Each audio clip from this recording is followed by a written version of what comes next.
कहानी का शीर्षक है, अगर मम्मी पापा नहीं रहे तो मेरा तो मायका ही खत्म हो जाएगा। आज अचानक से यूँ अपने मायके वाले शहर जाना हुआ। जब रास्ते में थी तब माँ को फ़ोन लगाया, यह बताने के लिए कि मैं थोड़ी देर बाद आपके पास आ जाऊंगी।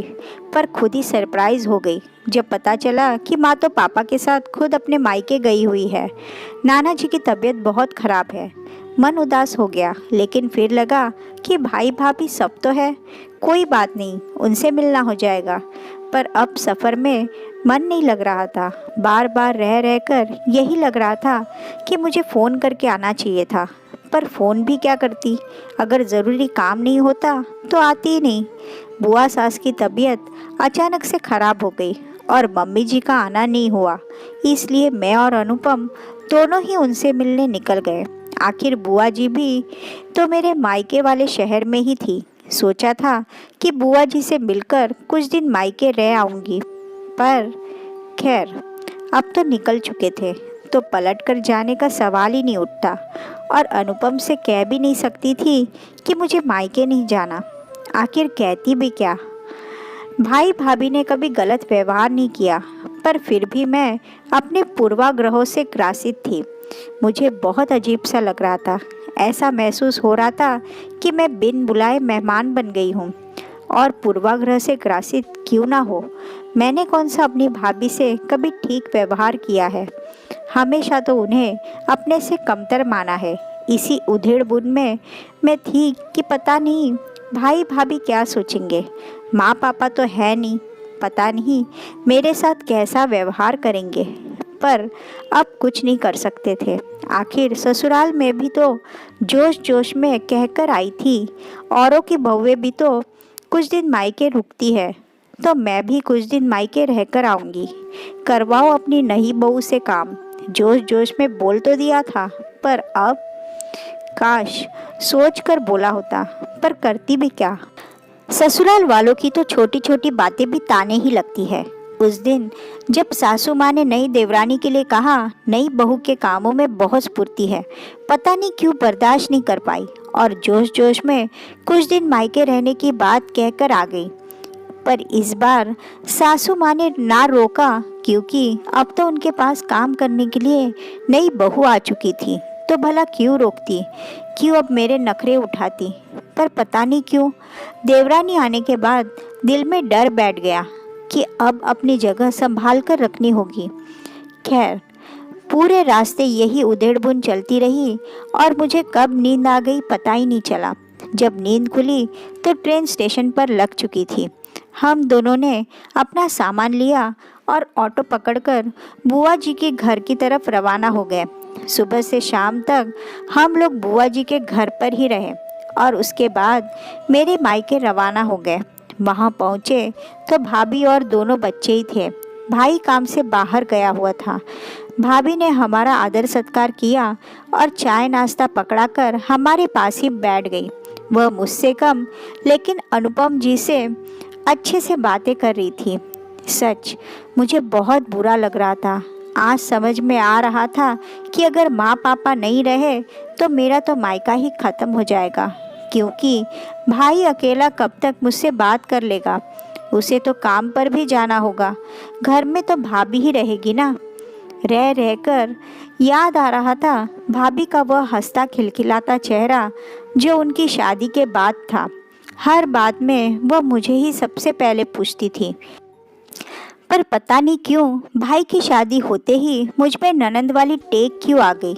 हर बात में सीधे मुंह तो उनसे बात करती ही नहीं थी। हर बात में रोकना टोकना करना। धीरे धीरे उन्होंने ही मुझसे दूरी बना ली। पर इस बात का मुझे कुछ खास फर्क नहीं पड़ा, क्योंकि मायके में माँ तो थी ही ना। मैं तो वैसे भी जब भी मायके आती थी तो माँ के कमरे में ही बैठी रहती थी और मेरे सारे काम बैठे बैठे ही होते थे। भाभी ही चक्कर घीनी की तरह घूमती रहती थी। माँ कई बार समझाती भी थी, पर नहीं, मैं तो ननद हूँ ना। तभी बातों बातों में उन्होंने बताया कि माँ ने फ़ोन करके बता दिया कि हम लोग आने वाले हैं। यह सुनकर और बुरा लगा। पहले जो भाई स्टेशन हमें खुद लेने आता था, वह भाई आज यह पता होने के बावजूद कि हम आने वाले हैं तो घर पर भी ना मिला। दिल में इतनी हलचल मची हुई थी कि बेचारा दिल सकारात्मक तो कुछ सोचने को तैयार ही नहीं था। हो सकता है कि भाई को काम होगा, पर नहीं, वह तो हर बात को नकारात्मक ही लिए जा रहा था। दिल इतना हैरान, परेशान, उदास था कि उसे पास में खेलते छोटे छोटे भतीजे भतीजी में नजर ही नहीं आ रहे थे, जो हर बात में बुआ ये देखो, बुआ वह देखो कहकर अपने अपने खिलौने दिखाने में लगे हुए थे। थोड़ी देर बाद भाई भी घर पर आ गया।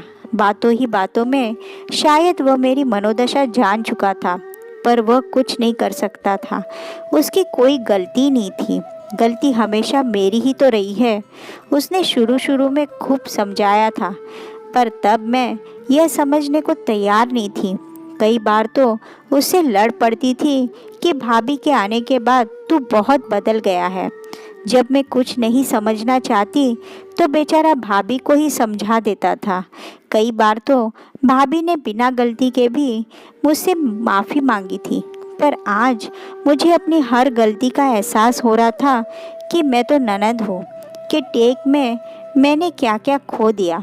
और शायद अगर अभी भी यही सब मेरे दिल में रहा तो जो बचा कुचा है उसे भी खो दूंगी। इतने में भाभी रसोई में रात के खाने की तैयारी करने चली गई। थोड़ी देर वहीं बैठने के बाद काफ़ी सोच विचार कर मैं भी रसोई की तरफ जाने लगी। मुझे रसोई की तरफ जाता देखकर भाई ने पूछा, अरे कुछ चाहिए तो भाभी ले आएगी। शायद भाई भी डर रहा होगा कि रसोई में जाकर ये भाभी से किसी बात पर झगड़ना पड़े। नहीं भैया, वो मैं यहाँ बैठे बोर हो रही थी तो सोचा भाभी की मदद कर दूँ। भाई एकटक मेरी तरफ देखता रहा, क्योंकि मुझसे उससे इस तरह के जवाब की उम्मीद नहीं थी। फिर उसने कहा, रहने दो, भाभी खुद कर लेंगी, तुम आराम करो। शायद अब भाई को भी मेरे ऊपर भरोसा नहीं था, क्योंकि कभी ऐसा नहीं हुआ कि मैंने भाभी की मदद की हो। उल्टा एक दो बार भाभी ने मदद के लिए कहा था तो उसके लिए भी मैंने घर में काफ़ी हंगामा किया था। फिर मैंने हिम्मत करके कहा, कोई बात नहीं भैया, कुछ मदद ना सही तो भाभी से ही बातें कर लूँगी। अनुपम जी के सामने भैया ने ज़्यादा कुछ कहना ठीक नहीं समझा और वह चुप हो गया और मैं चल दी रसोई की तरफ बचे कुचे रिश्ते को समेटने के लिए। जानती हूँ भाभी के स्वाभिमान को ठेस पहुँचाया है तो शायद मन में पड़ी गांठें पूरी तरह से खुले ना, पर कोशिश तो कर सकती हूँ।